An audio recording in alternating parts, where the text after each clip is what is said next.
Hello everyone and welcome back to another episode of Minecraft Myth Busting here in the Myth Busting world, and in this one we're going to be learning how mending works. Now, for those of you who have been watching the series, you know we've already done an episode on mending. That one was specific to mending and mining to see if picks could be replenishable, and this one is all about how mending works. Now, if you're not aware of what the mending enchantment is, it's a new enchantment added in 1.9 that'll allow you to use XP orbs to repair your items if they have the mending enchantment.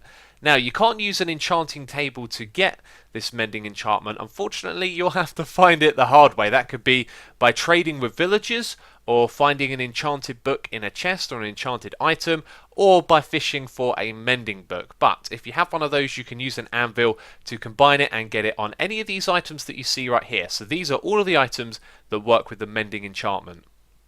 So XP orbs can repair an item with the mending enchantment on it, but it's not as straightforward as that. There is a little bit of a process that happens that I'm going to walk you through, and it starts with the player picking up the XP. So before that XP goes into the player's XP levels, there is going to be a check for mending, and it's going to look at 6 different slots for the mending enchantment. Now those slots are your armor slots. The 5th one is the offhand, where you can have a shield or any other item, and the 6th slot will be whatever you're holding in your hand from the hotbar, and it is going to look in those 6 places for the mending enchantment. Now let's say it only finds one item with mending, then every time you pick up XP it's going to look at that item, and if it needs repairing it'll do its thing and repair the item, and if it's fully repaired it will then simply pass over the XP to your levels. Now if it finds 2 items with mending on it, it's going to pick one of those 2 at random, and then regardless if the item is fully repaired or not, it's going to do the same process again. So it's going to look at the one that it's selected. Let's say it's fully repaired and the other one needs repairing. The XP is just going to go to your XP levels. So this means if you've got 6 items all with mending on it, then you have a 1 in 6 chance of that actually being repaired. So you might be wearing a full set of diamond armor with mending and you're trying to repair your mending pick and you're just not getting enough XP to it. If you take off your armor, then there's only going to be, one item with mending, and that means it would go there 100% of the time. So that's how it works. That's what you've got to keep in mind, that the more mending that you're wearing, the chance of it going to a particular item is going to be less and less for each item that you have.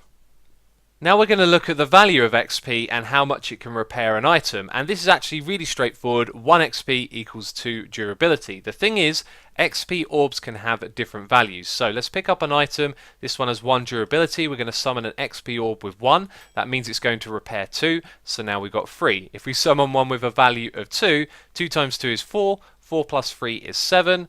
And let's summon in one with 10, so that's going to do another 20. Now the thing to keep in mind here is that 1 orb gets processed at a time regardless of its value. So let's pick up an item like this, 237, and that means this entire orb is going to be processed at once. It's got a value of 25, and so the rest of that gets passed over to our XP levels. Now a time when this might be relevant is when you're fighting the Ender Dragon, because you get those really big XP orbs where they're worth a lot of value. So the thing to keep in mind is that when this process happens, it's per XP orb and not per value. Another minor thing to quickly point out is that leftover XP gets rounded up. Let's take this item, it only needs 1 repair, and the smallest value of XP we can get, which is 1, will do 2 repairs. Now this is also the smallest amount that will be counted by the game in terms of our XP levels. So when we get this orb, it is going to fully repair these shears, which would leave over half an XP, but it rounds it up to a whole XP and it puts it in our XP levels. So the point here is that leftover XP gets rounded up. Before making this video, I did tweet out to see if any of you had questions about mending, and there were 3 quite common ones. The first one was to do with the XP that you get from a furnace. You can see here that our tool just got repaired, and that's because it basically creates XP orbs in front of the furnace. The next one was to do with shears that had like mending 100. Now you can do this using commands to get a hacked enchantment. You might have saw it there was no significant difference if we use it with something that we can count. So 51, then we go up to 53. Yeah, mending 100. I've tried it on all of these. Doesn't appear to be any difference at all. The third question that I commonly got was to do with unbreaking.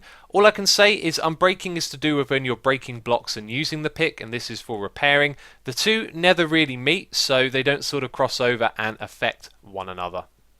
So if you want to know my recommended way for getting yourself a mending book, it is definitely trading with villagers. If you want to go the fishing route with an automatic fishing farm, that can take up a lot of time. And the video that you see on your screen, I'd recommend checking it out if you want that guide on how to get yourself some mending books from the villagers. But that is it from me this episode. If you have enjoyed it, please do leave a like. And of course, if you're new here, subscribe or check out the myth busting playlist. There are lots of videos full of useful information for you. But that is it from me this one. So thank you for watching, and I'll catch you next time. Bye bye.